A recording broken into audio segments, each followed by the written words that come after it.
Where we're at is in Kapiha'a, which is on the island of Lanai.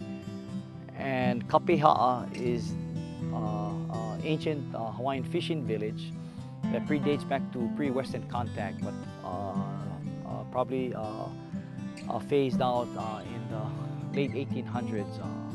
So what we're doing is we're building a buffer wall of about 1,400 feet approximately to create one zone for protecting the village itself.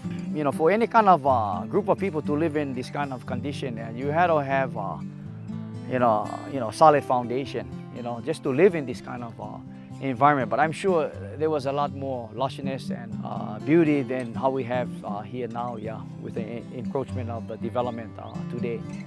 But just the fact of living how they did, again, the stone being their main foundation base. It was like currency to them, actually. This was their main building block, their main building tool, next to the wood material that they would use for the upright posts and the roof, which, then was covered by this grass that you see, which is the pili grass. All this is pili grass inside here.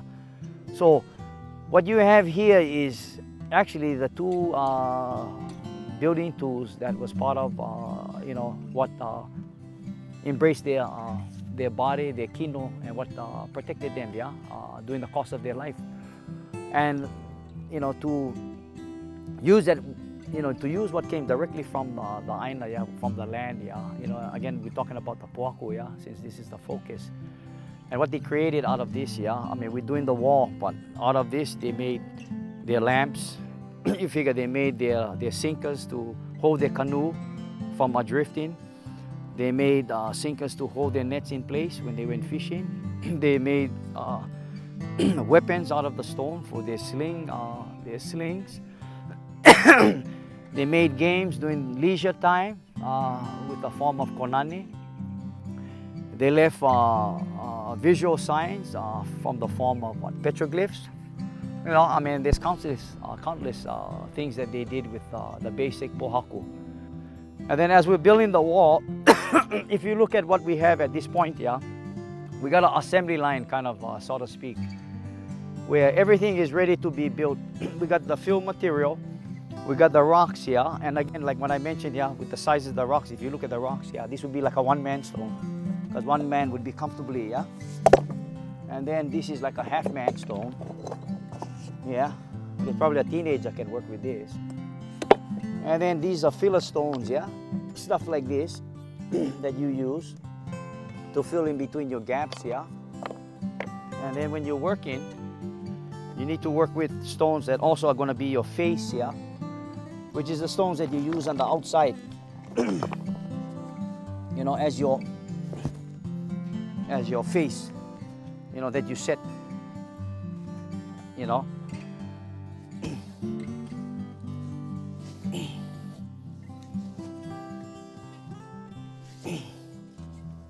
something like this. Because what you try to do is lean your heavy side on the inside of the wall, when you're building, because you want to put your weight, leaning towards the center, which where the strength will be, But anyway, you begin to respect what the ancestors, the old folks went through in terms of what they had to dig with, which would probably be just an o'o stick of hardwood to get the basic first step involved, So if you look at these big stones, that are in the footing that I've left, the reason for that is because the weight is maybe a couple of 100 pounds. So what we're going to do with this is we're going to integrate it into the wall and use these as anchor stones.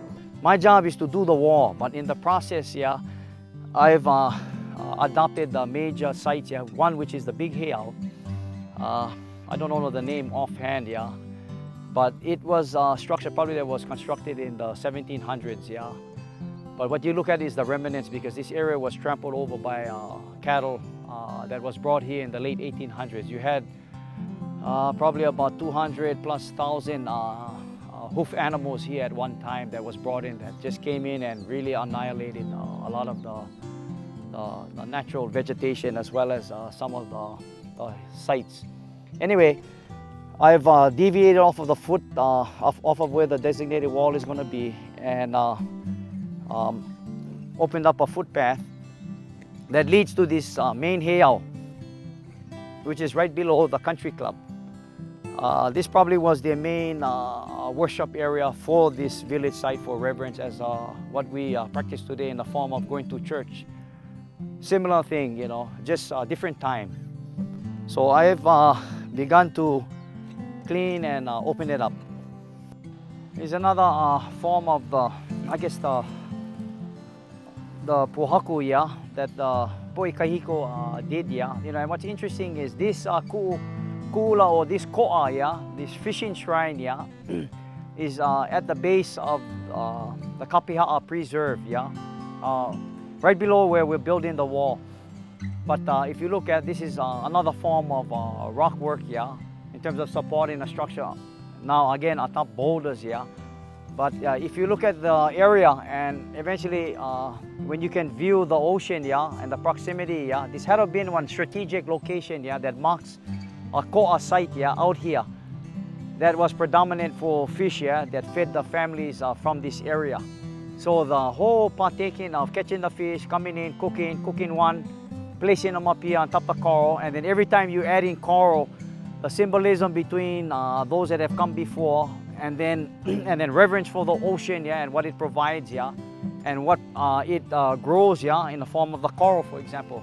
To combine that with the cooked fish, to put here, so if you can imagine that from the 1700s, this place being here, and time upon time, yeah, been going through the same process up to a certain point, probably the 1800s.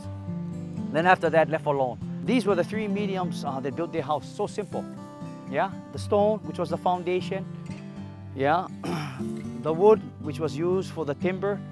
I'm just using this as an analogy, yeah. But they would use probably ahakea or ohia, and some other types, yeah, of wood. And then this for the thatching. And then other than that, what you use for the lashing was either the coconut sennit or the olana that was used, yeah, you know.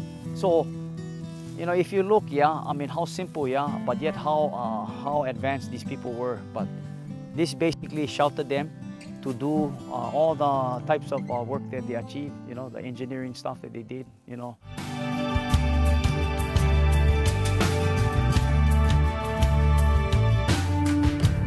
Okay gang, this is Tahale Halavai. It was started in the early 80s, or even before that, by Skippy Iwane.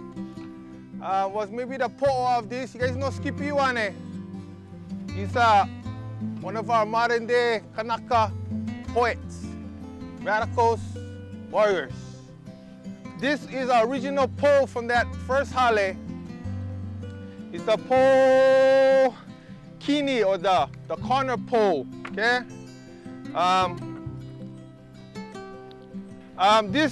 The original hale was this outside dimensions. You see where the pohaku are, yeah? And at that time it was the biggest in the Pai'aina of Hawaii, yeah? Ohana is going big on that one. So the hale was almost completed. It had its thatch on. Tom Brennan was in charge of that, so he really worked hard on the other hale also. The pohana here and in the middle are original from the hale. They were outside, we took them up, and we still use them to incorporate the ohana that was here before and that hale that was here before, because there was also a lot of mana that went into that hale, yeah? The ohia get more history and mana in them. So, ease versus mana. We will choose mana. Most of this ohia here, this one was the original hale, and this other one was new that we brought. So we would have to cut it, bundle it, ship it, clean it, put it on the boat, bring it in and swim it in, everything. Then we made this hale a little smaller. This one is 14 by almost 30. Our manao again was something that we could maintain and start off with, because this is the first hale that most of us are building, and we never like bite off something more than we could chew. Skippy was experienced and had built a lot of hale, but for us, it was kind of our first one. So we went a little bit smaller. Then that would be easier maintenance. Each pole or structure has a name. This first one here is the pole hana, or the poki is the corner. And this was the corner post here. And in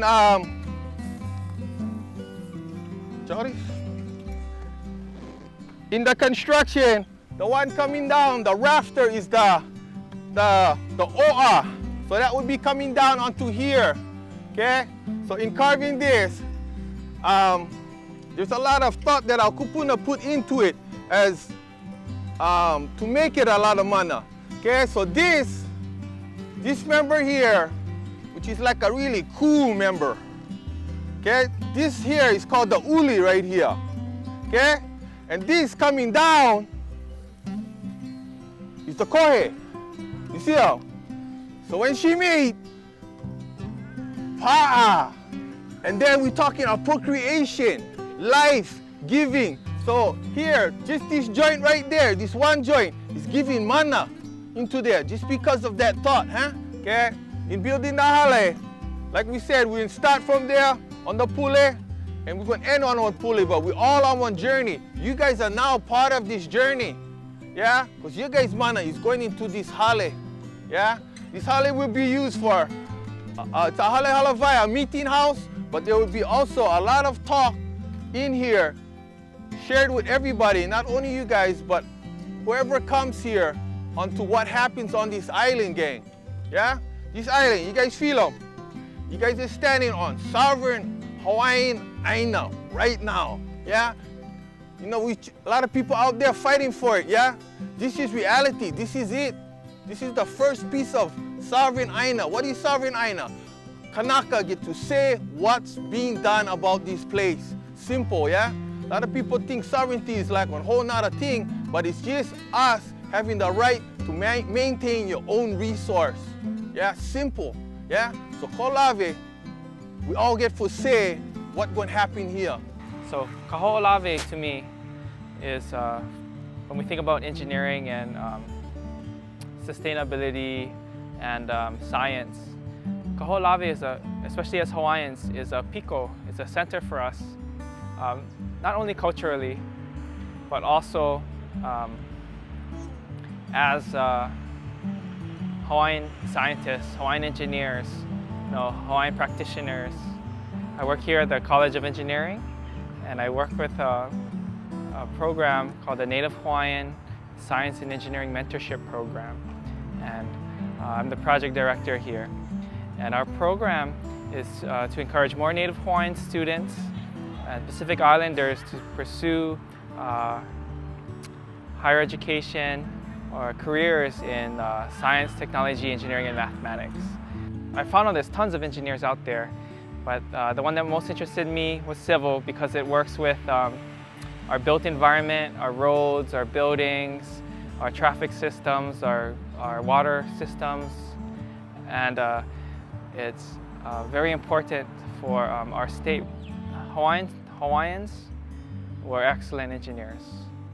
I'll give you a couple examples. Ahupua'a land management.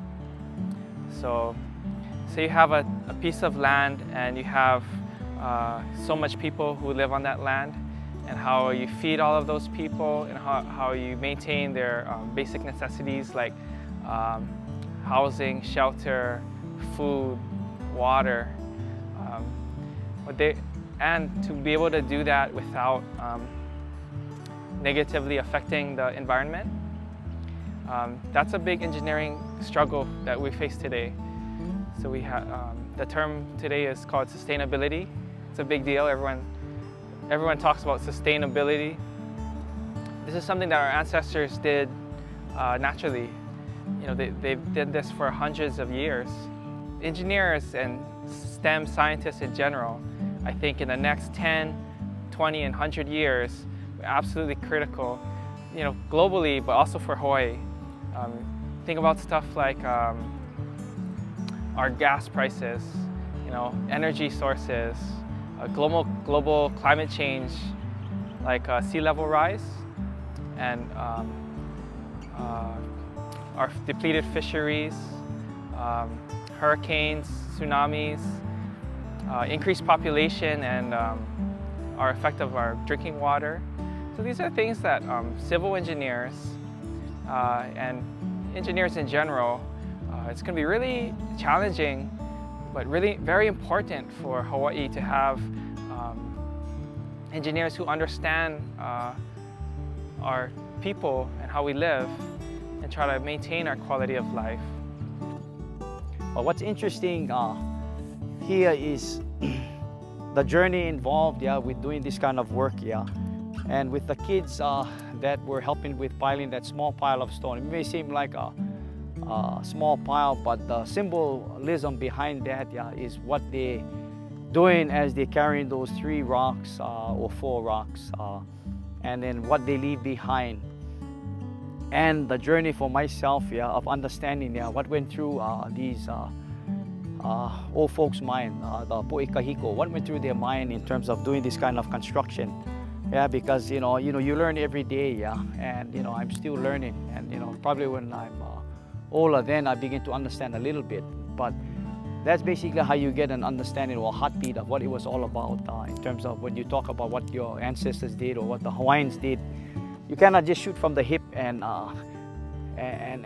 say that we are entitled because we're Hawaiians. No, you need to understand by doing the process, which is this, and this is the main foundation of the culture, which is the pohaku. Like the Queen song, Kaulana Napua. You can have your material things and whatnot, but we are just happy and satisfied with the pohaku, because from that all life comes, and that was our foundation. To me, the best way I can give back, and provide that mechanism for the Opio, to embrace, that journey of being able to give back, and to take pride and to instill that value in them, is by bringing back to life this kind of visual, this kind of life forms, like what we're doing with the recreation of the wall. The experience of them coming down here on their field trip here to Lanai to at least partake in grabbing a few stones, putting them in a pile, walking through this heat, walking on this unbalanced terrain. All that, adds up to appreciation for what the ancestors were all about, and what I'm going through, as a small business contractor doing this kind of culture-related work, that instills into them, this kind of being. You cannot go in the class and just talk to them about this is what the Hawaiians were and this is what they did. By them coming out here, walking, incurring a little sweat as they walk to the place that I'm doing the work, visualizing what I'm doing here for 8 hours every day, grabbing those few stones, stepping on a thorn from the keawe, all that are teachers to making them want to embrace what they have never known, because it's not their fault, but also appreciate or have some appreciation of what once was, in terms of how these people were able to survive. But after being here, they went home just today.